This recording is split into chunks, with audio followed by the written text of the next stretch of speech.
Hello everyone, ಇದು ನಿಮ್ಮ ನೇತ್ರ. ಬಿಗ್ ಬಾಸ್ ಅವ್ರ ಕಡೆಯಿಂದ 2ನೇ ಪ್ರೋಮೋ ಅಪ್ಡೇಟ್ ಆಗಿದೆ. ನಮ್ಮೆಲ್ಲರಿಗೂ ಗೊತ್ತು 2ನೇ ಪ್ರೋಮೋ ಅಂದರೆ ಒಂದು ಸ್ವಲ್ಪ ಬೆಂಕಿ ಹಚ್ಚೋ ಪ್ರಯತ್ನ ಬಿ ಟೀಮಿಂದ ನಡೆಯುತ್ತೆ ಅಂತ. ಅದೇ ಥರದ ಒಂದು ಟಾಸ್ಕ್ನ ಇವಾಗ ಬಿಗ್ ಬಾಸ್ ಟೀಮ್ ಅವರು ನಮ್ಮ ಕಂಟೆಸ್ಟೆಂಟ್ಸ್ಗೆ ಕೊಟ್ಟಿದ್ದಾರೆ. ಆ ಟಾಸ್ಕ್ ಏನು ಎತ್ತ ಅಂತ ಮಾತಾಡೋದಕ್ಕಿಂತ ಮುಂಚೆ ನನ್ನ ಚಾನಲ್ಗೆ ಇನ್ನೂ ಯಾರಾದರೂ ಸಬ್ಸ್ಕ್ರೈಬ್ ಮಾಡ್ಕೊಂಡಿಲ್ಲ ಅಂದರೆ ದಯವಿಟ್ಟು ಸಬ್ಸ್ಕ್ರೈಬ್ ಮಾಡ್ಕೊಳ್ಳಿ. ವಿಡಿಯೋಗೆ ಲೈಕ್ ಮಾಡೋದನ್ನ, ಕಮೆಂಟ್ ಮಾಡೋದನ್ನ ಮಾತ್ರ ಮರ್ತೋಗ್ಬೇಡಿ ಅಂತ ಹೇಳ್ತಾ, ಇನ್ನು ಡೈರೆಕ್ಟ್ ವಿಚಾರಕ್ಕೆ ಬರೋದಾದರೆ ಪ್ರೋಮೋ ವಿಚಾರ.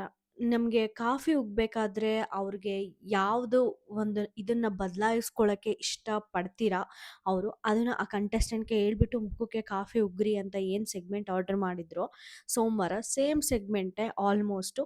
ಯಾವ ವ್ಯಕ್ತಿಯಿಂದ ನಿಮಗೆ ಏನು ಇಷ್ಟ ಆಗಲ್ಲ, ಏನು ಬದಲಾಯಿಸ್ಕೊಳ್ಬೇಕು ಅಂತ ಆ ವ್ಯಕ್ತಿಯಿಂದ ಇಷ್ಟಪಡ್ತೀರಾ ನೀವು ಅಂತ ಹೇಳ್ಬಿಟ್ಟು ಆ ವ್ಯಕ್ತಿ ಫೋಟೋ ಗ್ಲಾಸ್ ಇಂದ ರೆಡಿ ಮಾಡಿರ್ತಾರೆ, ಅದಕ್ಕೆ ಸ್ಟಿಕ್ ಮಾಡಿರ್ತಾರೆ, ಗ್ಲಾಸ್ನ ಹೊಡಿಬೇಕಾಗಿರುತ್ತೆ. ಇದು ಒಂದು ಸೆಗ್ಮೆಂಟ್ ಏನೋ ಚೆನ್ನಾಗಿದೆ. ಯಾಕಂದರೆ ಸೋಮವಾರ ಅವ್ರು ಏನು ಕೊಟ್ಟಿದ್ರು ಅದನ್ನ ಎಲ್ಲರೂ ಮಿಸ್ಅಂಡರ್ಸ್ಟ್ಯಾಂಡ್ ಮಾಡಿಕೊಂಡು ಹೆಂಗೆ ಬೇಕೋ ಹಂಗೆ ಯೂಸ್ ಮಾಡ್ಕೊಂಡಿದ್ರು.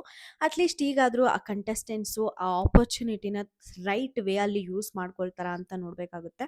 ಅಲ್ಲಿ ನಮಗೆ 4 ಮಂದಿ ಮಾತಾಡಿದಂತೂ ತೋರಿಸಿದ್ರು. ಫಸ್ಟ್ ಬಂದ್ಬಿಟ್ಟು ಮೋಕ್ಷಿತಾ ಅವರು ಮಂಜಣ್ಣನಿಗೆ ಹೇಳ್ತಾ ಆ ಮಂಜಣ್ಣನಿಗೆ ಕೊಡೋವಂಥ ಕಾರಣ ನನಗೆ ಪರ್ಸ್ನಲಿ ತುಂಬ ಇಷ್ಟ ಆಯಿತು.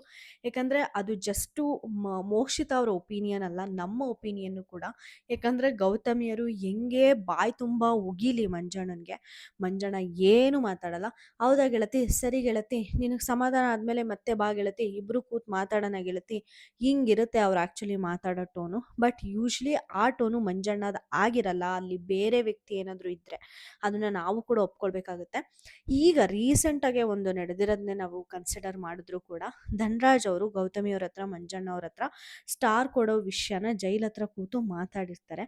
ಅದೇ ವಿಷಯನ ಬಂದ್ಬಿಟ್ಟು ಈ ಕಡೆ ತ್ರಿವಿಕ್ರಮ್ ಅವ್ರ ಹತ್ರ ಮತ್ತು ಭವ್ಯ ಅವ್ರ ಹತ್ರ ಮಂಜು ಶೇರ್ ಮಾಡ್ತಿರ್ಬೇಕಾದ್ರೆ ಗೌತಮಿಯವರು ಅಲ್ಲಿಂದ ಇಲ್ಲಿ, ಇಲ್ಲಿಂದ ಅಲ್ಲಿ ನನಗೆ ಹೇಳೋಕ್ಕಾಗಲ್ಲ ಆಯಿತಾ, ನೀವು ಆ ಥರ ಹೇಳೋದಾದರೆ ನಾನು ಇಲ್ಲಿ ಊಟನೇ ಮಾಡಲ್ಲ, ನಾನು ನಿನ್ನಿಂದ ಹೊರಟೋಗ್ಬಿಡ್ತೀನಿ ಅಂದ್ಬಿಟ್ಟು ಜೋರಾಗಿ ಕಿರ್ಚಾಡ್ಕೊಂಡು ಪರ್ಚಾಡ್ಕೊಂಡು ಮಂಜಣ್ಣನಿಗೆ ಅಂದರೆ ಒಂದು ತಂದಿಕ್ಕ ಕೆಲಸ ನೀನು ಮಾಡ್ತಾ ಇದೀಯಾ ಅಂತ ಡೈರೆಕ್ಟಾಗಿ ಹೇಳಿ ಅಲ್ಲಿಂದ ಎದ್ದೋಗ್ತಾರೆ ಗೌತಮಿಯವರು.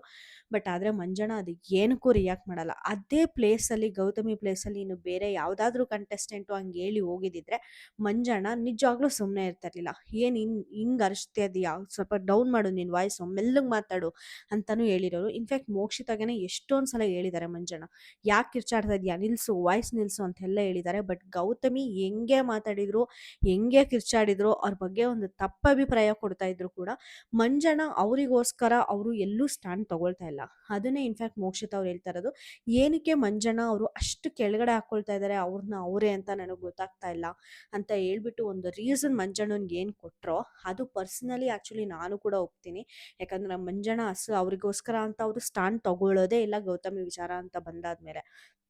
ಜಸ್ಟ್ ನಾನು ಕೊಟ್ಟಿರೋದು ಒಂದು ಎಕ್ಸಾಂಪಲ್ಲು. ಬಟ್ ಅದಕ್ಕಿಂತ ಮುಂಚೆ ಅವರು ರಾಜ ಟಾಸ್ಕ್ ಆಗಿರ್ಬೋದು, ಅದಾದ ನಂತರ ಗೌತಮಿಯವ್ರು ಕ್ಯಾಪ್ಟನ್ ಆದಾಗ ಗೌತಮಿಯವರು ಎಷ್ಟೆಲ್ಲ ಮಾತಾಡಿರ್ತಾರೆ ಆ್ಯಕ್ಚುಲಿ ಮಂಜಣ್ಣನಿಗೆ. ಮಂಜಣ್ಣ ಏನಾದರೂ ಸಜೆಷನ್ ಕೊಡೋಕೆ ಬಂದರೂ ಕೂಡ ಅಲ್ಲಿಗೆ ನಿಲ್ಲಿಸ್ಬಿಟ್ಟು ನನ್ನ ಕ್ಯಾಪ್ಟನ್ಸಿ ನಾನು ಮಾಡ್ತೀನಿ, ನೀವೇನು ಮಾತಾಡಬೇಡಿ, ನಾನು ಇಲ್ಲಿ ಅಡ್ವೈಸ್, ಬಾಯಿ ಮುಚ್ಕೊಂಡು ಕುತ್ಕೊಳ್ಳಿ ಅಂತ ಅಂದೆ ತಾನೆ, ಬಾಯಿ ಮುಚ್ಕೊಂಡು ಕುತ್ಕೊಳ್ಳಿ, ಈ ಥರ ಫುಲ್ ರೂಡಾಗೆ ಮಾತಾಡಿದುಂಟು ಗೌತಮಿಯವರು. ಬಟ್ ಅದರಲ್ಲಿ ಎಲ್ಲೂ ಕೂಡ ಮಂಜಣ್ಣ ಅವರಿಗೋಸ್ಕರ ಅವರು ಸ್ಟ್ಯಾಂಡ್ ತೊಗೊಂಡಿಲ್ಲ. ಇಲ್ಲಿ ಮೋಕ್ಷಿತಾ ಅವರು ಮಂಜಣ್ಣನಿಗೆ ಏನು ಪಾಯಿಂಟ್ ಕೊಟ್ಟರು ಅದು 100% ಎಲ್ಲರೂ ಒಪ್ಕೊಳ್ಳೋಂಗಿತ್ತು. ಅಂದರೆ ಇಲ್ಲಿ ಗೊತ್ತಾಗುತ್ತೆ ಮೋಕ್ಷಿತ್ ಅವರು ಎಷ್ಟು ಫೋಕಸ್ಡ್ ಆಗಿದ್ದಾರೆ ಗೇಮಲ್ಲಿ ಅಂತ. ಅವ್ರು ಯಾವಾಗ ಎಲಿಮಿನೇಟ್ ಆಗಿ ಮತ್ತೆ ವಾಪಸ್ ಬಂದರು ಮನೆ ಒಳಗಡೆ, ಕಾರ್ ಒಳಗಡೆ, ಅವತ್ತಿಂದ ಮೋಕ್ಷಿತ್ ಅವ್ರ ಗ್ರಾಫ್ ಹಿಂಗೆ ಹೋಗ್ತಾ ಇದೆ, ಎಲ್ಲೂ ಕೆಳಗಡೆ ಬಿದ್ದಿಲ್ಲ. ಅಟ್ ಎನಿ ಪಾಯಿಂಟ್ ಅವರು ಕ್ಯಾಪ್ಟನ್ಸಿ ಬಿಟ್ಕೊಟ್ಟಿದ್ದಾಗೂ ಕೂಡ ಅವರಿಗೆ ಎಷ್ಟು ಪಾಸಿಟಿವಿಟಿ ಬಂತೋ, ಎಷ್ಟು ನೆಗೆಟಿವಿಟಿ ಬಂತೋ, ಈಕ್ವಲಿ ಪಾಸಿಟಿವಿಟಿ ಕೂಡ ಬಂತು. ತುಂಬ ಚೆನ್ನಾಗಿ ಆಡ್ತಾ ಇದ್ದಾರೆ ಮೋಕ್ಷಿತ್ ಅವರು ಅಂತ ಅನ್ನಿಸ್ತು. ಗೇಮ್ನ ಕ್ಲೀನಾಗಿ ಅನಲೈಸ್ ಮಾಡ್ತಾ ಇದ್ದಾರೆ. She is in a right track ಅಂತ ಅನ್ನಿಸ್ತು ನನಗೆ. ಈ ಪಾಯಿಂಟ್ ಕೇಳಿದಾಗಂತೂ ಇನ್ನೂ ತುಂಬ ಖುಷಿ ಆಯಿತು. ಇನ್ನು ನೆಕ್ಸ್ಟ್ ಬಂದ್ಬಿಟ್ಟು ಹನುಮಂತು ಅವರು ಮತ್ತು ನಮ್ಮ ಚೈತ್ರ ಕುಂದಾಪುರ ಅವರು ಮತ್ತು ಗೌತಮಿ ಅವರು 3 ಜನನೂ ಕೂಡ ರಜತ್ ಅವ್ರಿಗೆ ಹೇಳಿ ಕೊಡ್ತಾ ಇರೋದು ನಮಗೆ ಗೊತ್ತಾಗ್ತಾ ಇದೆ. ಹನುಮಂತು ಅವ್ರ ಪಾಯಿಂಟು ಕೋಪದ ಕೈಯಲ್ಲಿ ಮೂಗು ಕೊಡಬೇಡ ಅನ್ನೋದು. ಡೆಫಿನೆಟ್ಲಿ ರಜತ್ ಅವರು ಅವ್ರ ಕೋಪ ಒಂದು ಸ್ವಲ್ಪ ಕಂಟ್ರೋಲ್ ಮಾಡಿಕೊಂಡ್ರೆ ಅವ್ರಂಥ ಆಟಗಾರ ಇನ್ನೆಲ್ಲೂ ಇರಲ್ಲ ಬಿಗ್ ಬಾಸ್ ಕಂಟೆಸ್ಟೆಂಟ್ ಒಳಗಡೆ. ಯಾಕಂದರೆ ಅವ್ರ ಕೋಪನೇ ಅವ್ರು ಮುಳುವಾಗ್ತಾ ಇರೋದು. ಆ ಮನುಷ್ಯ ಎಷ್ಟು ಕ್ಲಾರಿಟಿಯಾಗಿ ಮಾತಾಡ್ತಾರೆ ಅಂದರೆ ತುಂಬ ಕ್ಲಾರಿಟಿಯಾಗಿರುತ್ತೆ, ಎಲ್ಲೂ ಮೋಸ ಇರಲ್ಲ, ಎಲ್ಲ ವಂಚನೆ ಇರಲ್ಲ, ತುಂಬ ಒಂದು ಪ್ಯೂರ್ ಹಾರ್ಟೆಡಿಂದ ಆಟ ಆಡ್ತಾರೆ ಮತ್ತು ಯಾವಾಗಲೂ ನಿಜಾನೇ ಹೇಳ್ತಾರೆ. ಅದು ಅವರಲ್ಲಿ ಇರೋ ಇನ್ನೊಂದು ಸ್ಪೆಷಾಲಿಟಿ ಅಂತ ಹೇಳ್ಬೋದು. ಸೊ ಹಂಗಿರೋರು ಜಸ್ಟು ಒಂದು ಸ್ವಲ್ಪ ಕೋಪದಿಂದ ಅವರ ಆಟನ ಎಲ್ಲೂ ಕೆಡಿಸ್ಕೊಬಾರ್ದು. ಇನ್ಫ್ಯಾಕ್ಟ್ ಅಲ್ಲಿ ಹೋಟೆಲ್ ಟಾಸ್ಕ್ ಆಡ್ತಿರ್ಬೇಕಾದ್ರೆ ಚೈತ್ರ ಅವರು ಟ್ರಿಗರ್ ಮಾಡ್ತಿರ್ಬೇಕಾದ್ರೆ ಫಸ್ಟ್ ಕೋಪ ಮಾಡ್ಕೊಂಡಿದ್ದೆ ರಜತ್ತು. ಅಲ್ಲಿಂದನೇ ಸ್ವಲ್ಪ ಟಾಸ್ಕ್ ಹದ್ಗೆಡ್ತು ಅಂತ ಹೇಳ್ಬೋದು. ಸೊ ಹನುಮಂತು ಕೂಡ ಸ್ವಲ್ಪ ಪಾಯಿಂಟ್ ಟು ಪಾಯಿಂಟ್ ಹಿಡಿದು ಮಾತಾಡ್ತಾರೆ. ಸ್ವಲ್ಪ ಮಾತಾಡಬಹುದು, ಆದರೆ ತುಂಬ ತೂಕ ಇರೋಂಥ ಮಾತುಗಳಂತೂ ಹನುಮಂತು ಅವ್ರು ಆಡ್ತಾರೆ. ರಜತ್ ಅವರು ತಗೊಂಡು ಡೆಫಿನೆಟ್ಲಿ ಚೇಂಜ್ ಆಗಬೇಕು ಆ್ಯಕ್ಚುಲಿ ಈ ಒಂದು ಪಾಯಿಂಟಲ್ಲಿ.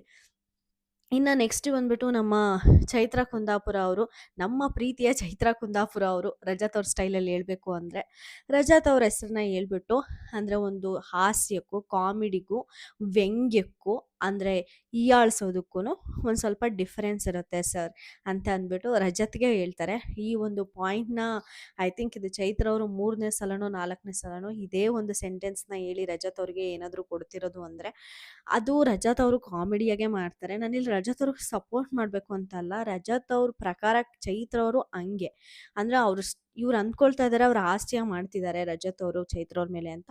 ಆದರೆ ನಮಗೆ ಹಾಸ್ಯ ಥರ ಕಾಣಿಸ್ತಾ ಇದೆ, ಚೈತ್ರ ಅವ್ರಿಗೆ ಹಾಸ್ಯ ಥರ ಕಾಣಿಸ್ತಾ ಇದೆ ಹೊರತು ಅವರು ಚೈತ್ರ ಅವ್ರ ಮ್ಯಾಟರಲ್ಲಿ ಸೀರಿಯಸ್ ಆಗಿ ಹೇಳ್ತಾ ಇದ್ದಾರೆ. ಅಮ್ಮ ತಾಯಿ ನಿನಗೆ ಬಟ್ಟೆ ಒಗ್ಯಾಕೂ ಬರಲ್ವಲ್ಲಮ್ಮ, ಹೋಗಮ್ಮ ಇಲ್ಲಿಂದ ಅಂತ ಮಾತಾಡೋದಾಗಿರ್ಬೋದು. ಇನ್ನೊಂದು ಬೇರೆ ಬೇರೆ ಥರ ಚೈತ್ರ ಅವ್ರ ಹತ್ರ ಏನು ಮಾತಾಡ್ತಾರೋ ಸ್ವಲ್ಪ ಸ್ವಲ್ಪ ತಮಾಷೆ ಇರುತ್ತೆ, ಕಾಲು ಎಳೆಯೋಂಗೆ ಇರುತ್ತೆ, ಒಂದು ಸ್ವಲ್ಪ ಅದೇನು ಸೀರಿಯಸ್ ಅಂತೂ ಆಗಿರಲ್ಲ. ಬಟ್ ಅದನ್ನು ಚೈತ್ರ ಅವರು ಸೀರಿಯಸ್ ಆಗಿ ತೊಗೊಂಡು ಇಲ್ಲಿ ಇವ್ರದ್ದು Tom and Jerry fight Rajat ಅವ್ರದ್ದಾಗಲಿ ಚೈತ್ರ ಅವ್ರದ್ದಾಗಲಿ ಮುಗಿಯಂಗೆ ಕಾಣಲ್ಲ. ಅವರು ಸರಿ ಇವರು ಸರಿ ಅಂತ ಅಂತೂ ಹೇಳೋಕ್ಕೆ ಆಗಲ್ಲ. ಯಾಕಂದರೆ ರಜತ್ ಅವರು ಕೂಡ ಕೋಳಿ ಜಗಳ ಮಾಡ್ತಾನೆ ಇರ್ತಾರೆ, ಚೈತ್ರ ಅವ್ರು ಅದಕ್ಕೆ ಡಬಲ್ ಕೋಳಿ ಜಗಳ ಎಲ್ಲ ಮಾತಾಡ್ತಾ ಇರ್ತಾರೆ.